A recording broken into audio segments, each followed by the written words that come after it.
They also are on what's called a declining rate schedule, which is frowned upon by the Georgia Environmental Financing Authority. That means the more you use, the less you pay. Alternatively, you should pay more the more you use. These are things that would be brought forward through that Carl Vinson study and give us the right answer for our level of investment, our level of depreciation, what we need to be charging to break even, maybe make a profit, and not support this from the general fund, which is what we're doing today. Fire service fee to me is completely different. One of the things that bothers me is having 3 ambulances covering 400 square miles and 27,000 people. Yes. How many do you need? Do you need 4? Do you need 5? Do you need new stations? Do we need to upgrade those? We're a growing county. People are being attracted here. You've got economic development that's great. But I think fire and EMS has fallen behind. And the only way I can see that can be funded, raise property tax a mill and a half, 2 mills for a period of 5 years. We'll put a fire service fee out there that affects everybody. What you brought up with the fire service fee is important and studied and investigated. George, you and I did a study. We were looking at budget to budget, and we compared our EMS to Jones County, and we said, why are they so much cheaper? Well, it took a phone call to dig down, and the reason they're cheaper is because they don't have one. I mean, they're pure volunteer, and if not, Macon comes and gets them. So that's not what we strive to have for our county. So ours is more expensive, but you had to dig a little bit deeper. It's not just right there on the face of a website report. That's why I think it's important to have somebody dig deeper. And if fire departments are all volunteer, don't they change in the last few years? Yeah, I mean, certainly it would help to have more ambulances spread out over the county, but the enormous cost of it. We used to just run one ambulance out for site. That was it. We added Bolingbrook first, then we added Johnsonville. And as far as you know, getting to the people, as far as I know, no one has expressed a harsh dissatisfaction with the thing going on. Only way you can do that, if you take all the calls that the ambulance services ran, fire department ran for the last year, analyze them and look at them. We can do that. We've done that here before. Without going anywhere. So, I mean, as far as, and talking about growing, the growth that was projected for Monroe County hadn't actually happened. About 8, before the housing bubble, it was projected that we'd have about 35,000 people by now. Well, it didn't happen. It was a housing bubble. So, I mean, I don't have a problem about planning for the future, but I know the cost that's involved in each one of the ambulances that we are running now. And they are on 75, and that's the majority of where all the calls are come from. So we gotta figure out a way to cut costs. That's my thing. All right.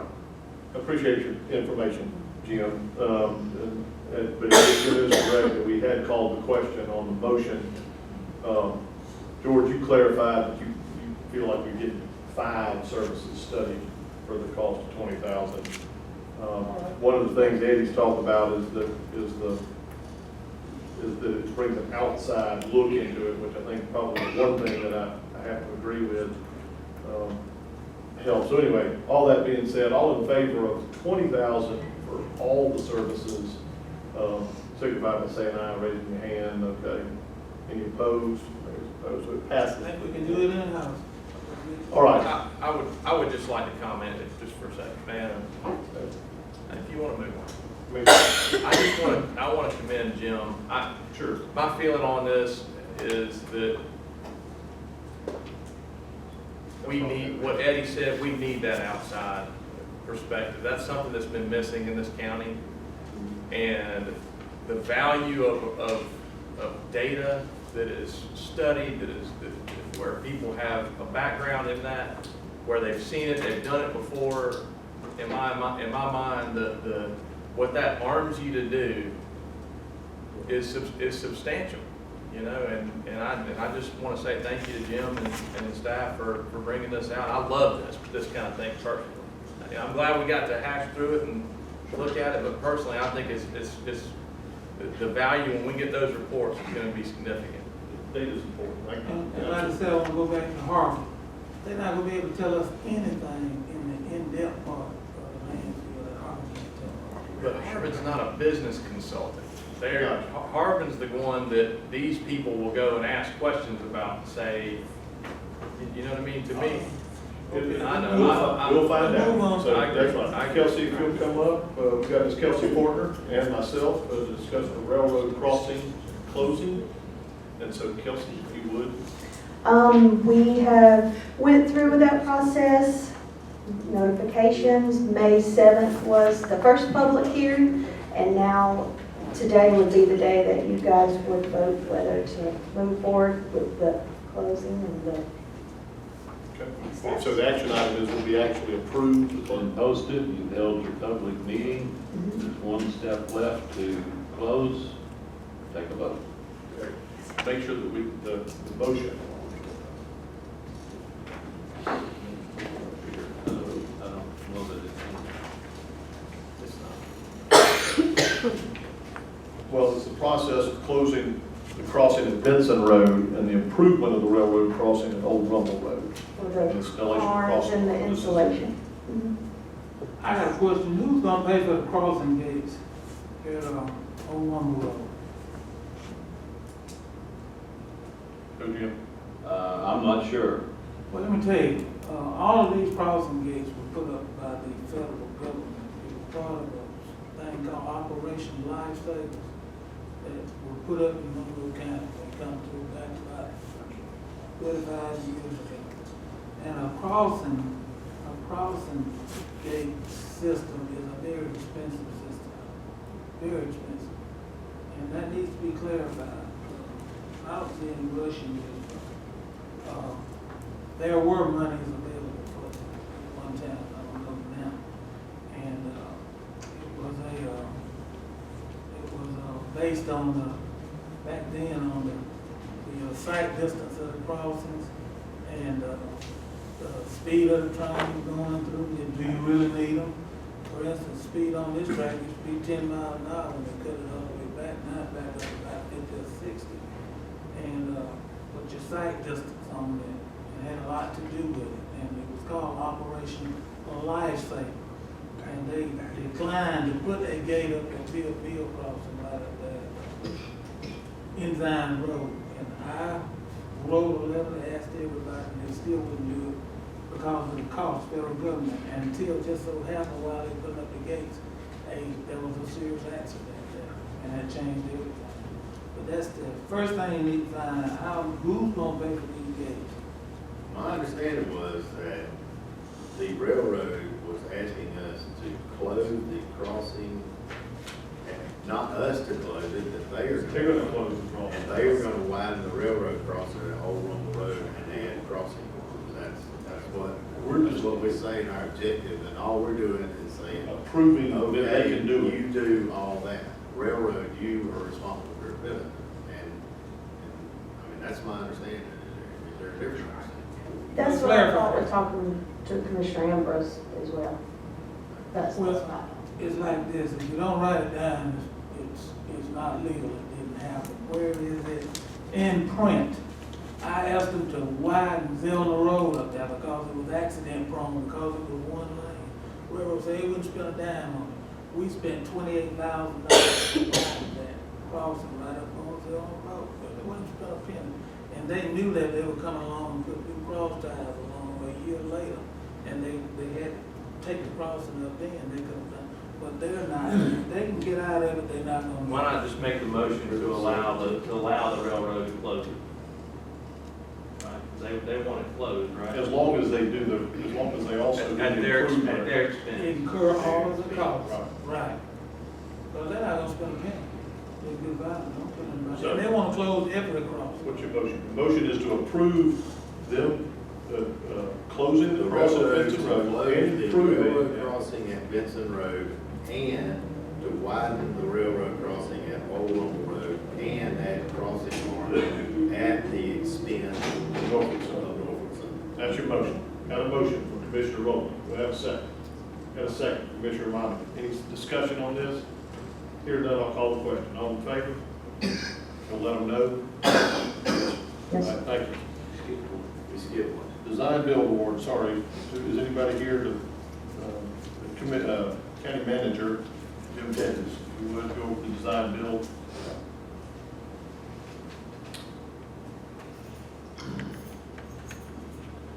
This is a design bill request for qualifications for the district attorney building that would include 911 and public defender. The project would be design and build a building across from the Justice Center that will house the district attorney, the 911 facility, and the public defender, as well as the redesign and build out of the vacated E911 facilities within the Justice Center. General information today, I hope you will select a design build team. They would review and agree, you would review and agree a design and a cost estimate on the 18th of June. The building is going to be somewhere in the neighborhood of 10 to 12,000 square feet. Back of the envelope cost at $175 a square foot. You're looking at somewhere between 1.7 and $2.1 million. And I'm told it would take 6 to 7 months from start to finish to build such a building. We had 5 companies respond to the RFQ: Parish Construction, Renfro Construction, Tommy Gibson Builders, Pro Construction, Warren Associates. The lowest 2 bidders were Warren Associates, 11.5% of the total project cost. Tommy Gibson, 12% for total project cost. Neither company has an in-house design team. They team up with their own architects. Looking at Warren Associates, which bid 11.5%, they are associated with BTBB Inc. Architects. Some of their projects include the Bibb County Courthouse, Jones County Courthouse, and the Oconee County Courthouse. Recent projects from Warren is the Thomas Jackson Juvenile Justice Center, the Monroe County Hospital Suites, where our district attorney is currently located, Monroe County Library, Monroe County Post Office, and the Forsyth Walmart conversion. They have a reputation of being in business for 48 years. They have received 37 Build Georgia Awards for construction excellence. They have completed 15 design build projects in the last 3 years. They are willing to cap their fee at a lump sum. They are agreeable to show all bid evaluations for various services as they go through the process of building if necessary. I deem Warren Associates to be highly qualified. Tommy Gibson Builders, their bid was 12% of the total cost. They are associated with Fry Design Group, who is the architect for the building we are currently occupying. Their recent projects include the Henry County Fire Station number 14, a 9,500 square foot building at a cost of $1.9 million, and the Women's Healthcare Center in Warner Robins, a 15,000 square foot facility at $2.5 million. They too are agreeable to a lump sum fee. They are agreeable to an incentive program, which means, say they save $50,000 on the project, they would take some percentage and we would take the rest of it. And they too are highly qualified.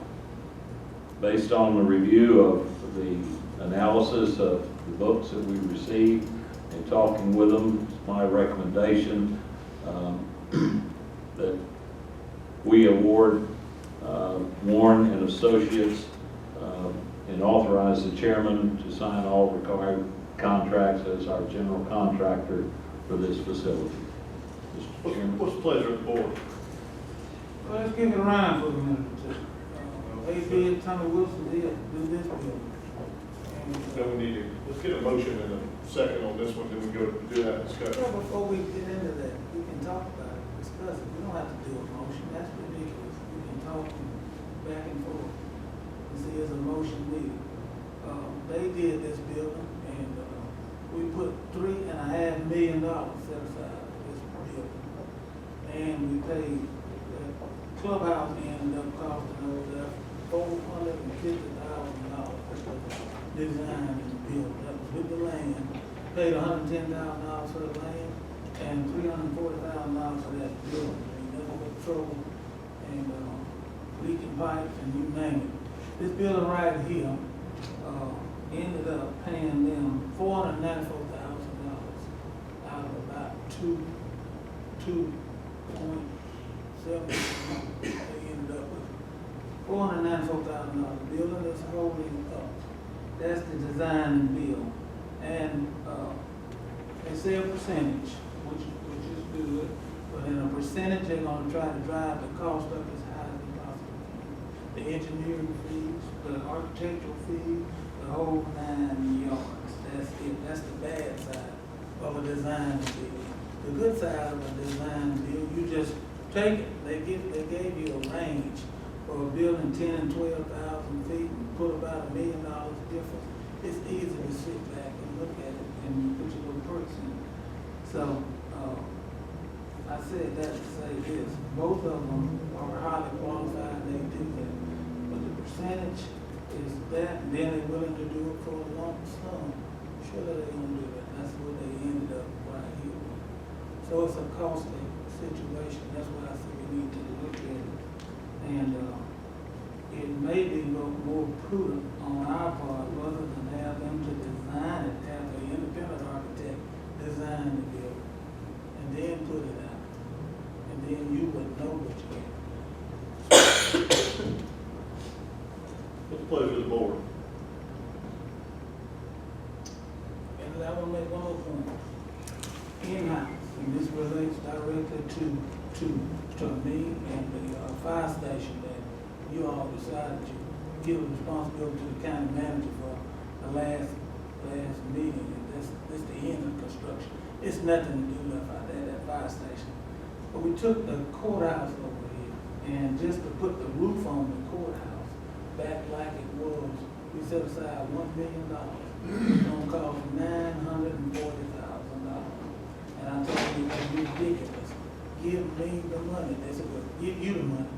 And I took $1 million and completely went through the courthouse, including the ground. So there are other alternatives. Same way with the fire station. The corrections. I work with corrections to get them on that building. We're not paying for any labor. The letters you just got about people, we didn't have no time frame on it. Corrections is doing a good job. And I got all the paperwork to put it up. So I wanted to debate that. But as far as just jumping, let's make a bid and give it, then you gotta consider all of that. Yeah, sure, they're gonna jack the price up as high as they can. Absolutely. I have one question for Jim. Actually, just per your request and to honor your request, I'm gonna go ahead and make a motion that we approve Jim's recommendation for Warren and Associates. Got a motion to approve Selby Warren Associates. And a second from Commissioner Rowland. All right, now we're discussing. My one question, going back to Tommy Gibson, I do know Fry is that is a Monroe County company, right? Correct. And who is the designer team for Warren? BTBB. Yeah. BTBB.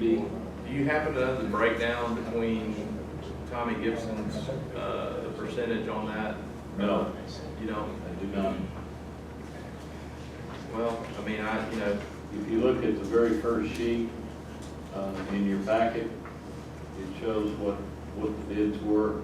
Oh, yeah, yeah. Love to use a local firm when and if possible. I don't suppose Warren would consider allowing Fry to architect on it, would they? My understanding is that Warren and Associates and DTDB have They're been married. together for a long period of time. Okay, all right. Well, I did not know that. Okay, thank you, and I'm glad, I appreciate you sharing that. No, I'm good.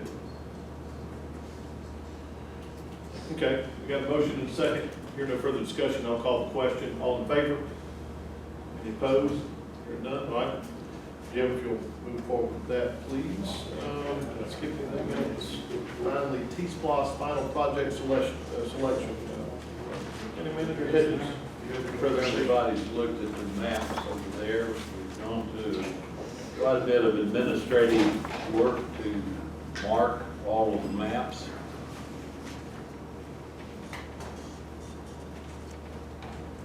Okay. A reminder of the timeline. Hopefully today you will select and agree to your final projects.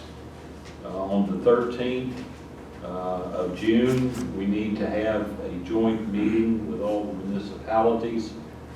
On the 16th of July, the Board of Commissioners will have to call the referendum.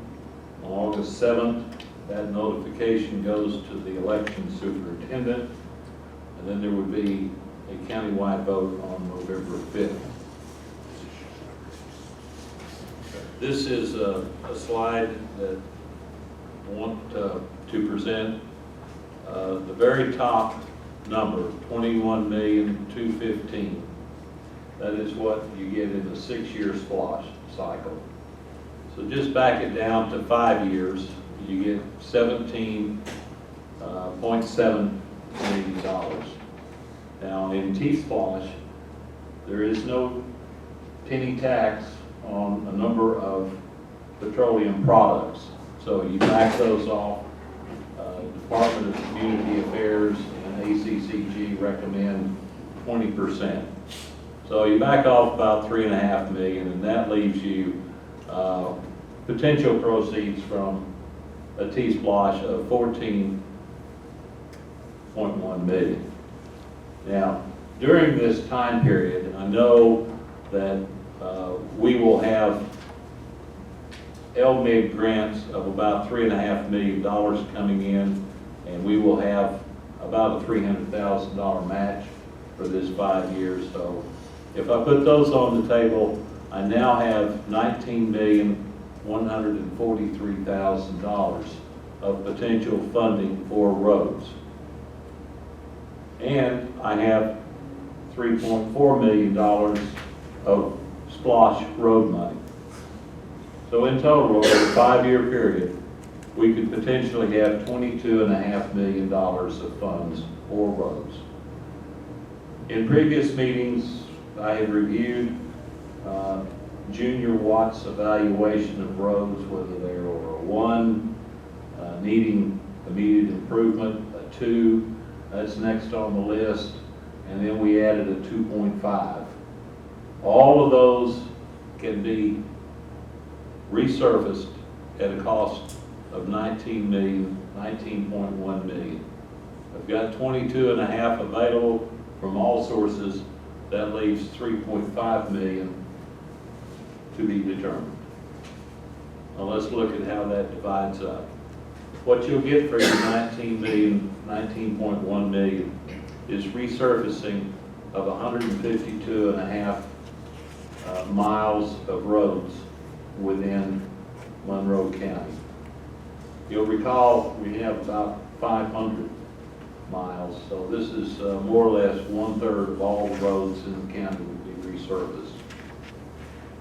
This is how that 152.5 miles is separated by district, the $19.1 million.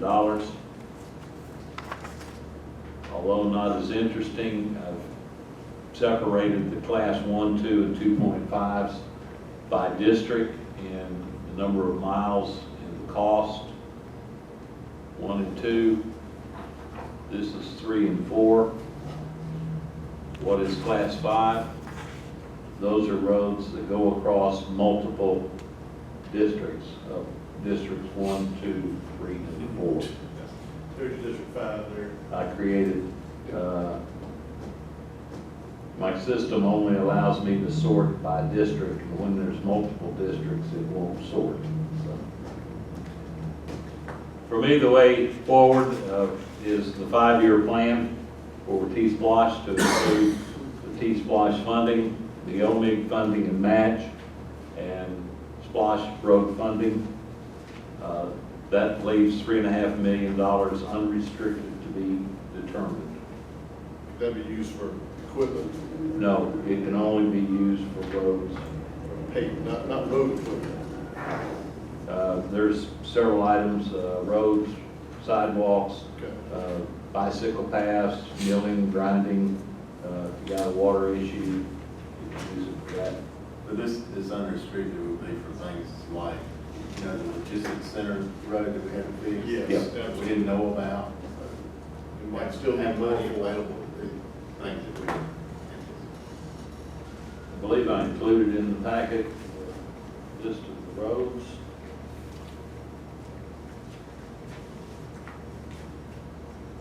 So if I may,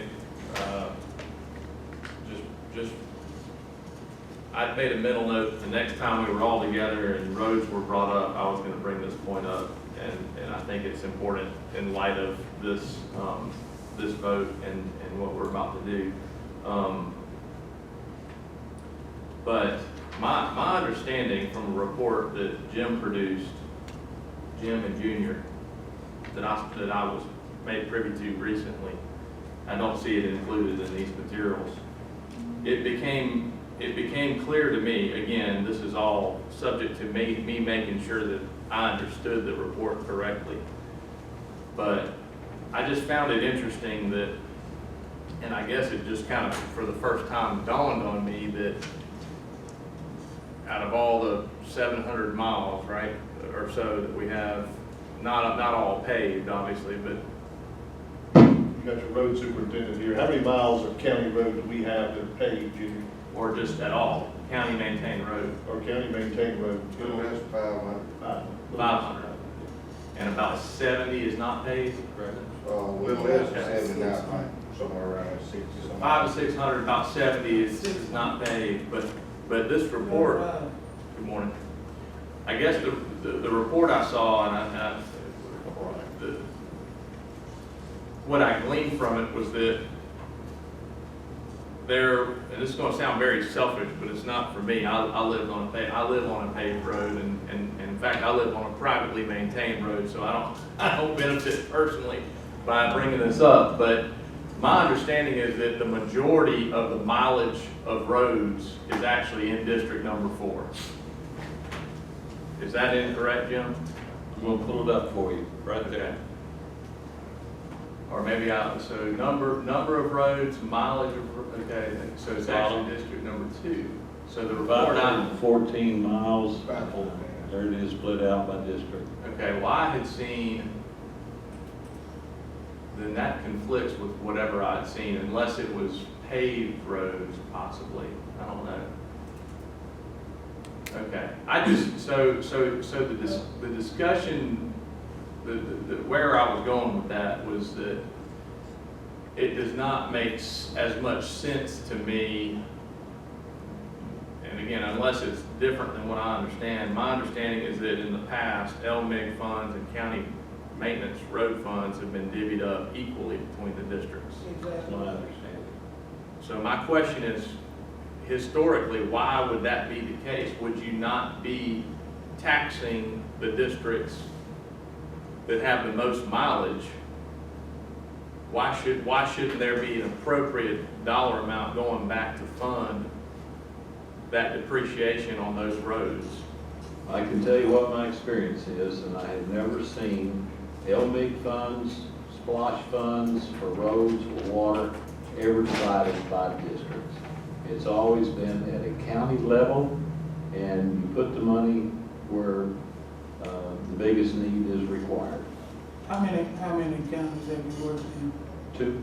Two. Yeah, you ain't saying much. So here's where I was going with that, if I may, Hold on a second, I want to address that. I mean, he's seen two, but Eddie and I were in the meeting the other day, down at the ACCG meeting. They said they said that they did not know of any county that split it up. That's exactly right. Well, listen, we did that, and that mileage is wrong up there. 23 miles from my district, that's going up, 2 roads, that's nothing. is that not city Right. maintained, maybe? Not maintained by the city? No, That's just in the unincorporated area. yeah, let me say this, I see what you got back there, half of these roads are wrong, and here's how we've done it. Each district has got almost the same population, maybe there are a couple of hundred. And if you break it up into 28,000, each district has got almost 7,000 people, that's why I break it up that way. And we do help maintain the city roads, I do. And also in District 2 maintain their color roads, the municipality. But I want to tell you this, half of this stuff is wrong. The way we do it and the way we've survived and got the best roads, we do strips. We don't go in and try to do a whole road. You don't take up a whole doggone road just because you got 2/10 of a mile, you got 14 miles. We don't do it like that, and it has worked. I started up here back, we used to put it all in a lump sum, and it wasn't nothing but fights and hill and high water. We broke it up, we ain't had no problem since then. District 2, Jim Helm got out there and he stripped it out. You don't go and you just take up a portion of the road. Half of these roads in here wrong. And to give you a couple of dirt roads, like Avenante Road, that's in my district. The only portion of it that's unpaved, nobody lives on the end with 83. You know, this is all a bunch of guesstimation. I'm gonna tell you this too. The last splash, we divvied it up just like we've been doing, at $1.5 million apiece, $6 million. And that's what the splash said. And I see what you got in here, you recommend it, we're gonna pool it all together. No, sir, we're not gonna do that. All right, so here's my issue, regardless It's a of, mistake. a report I saw showed that District 4 had them, I don't remember where that was, maybe I misread, maybe I was looking at District 2, I don't know. But the point bears to mind, like, I'm just, again, thinking from a what is fair to the taxpayers that I represent in my district. And that is that if we've got X percentage of the county roads in my district, then we should have X percentage of the dollars allocated towards road maintenance and or paving of the county. To think that that 1/4 of the county's yearly budget, whether it's 23 miles or however many miles, we all know it's not going to be the same number of miles based on the fact that the city maintains the roads in the city. Yeah, but hold on a second, would you also agree there's a lot more traffic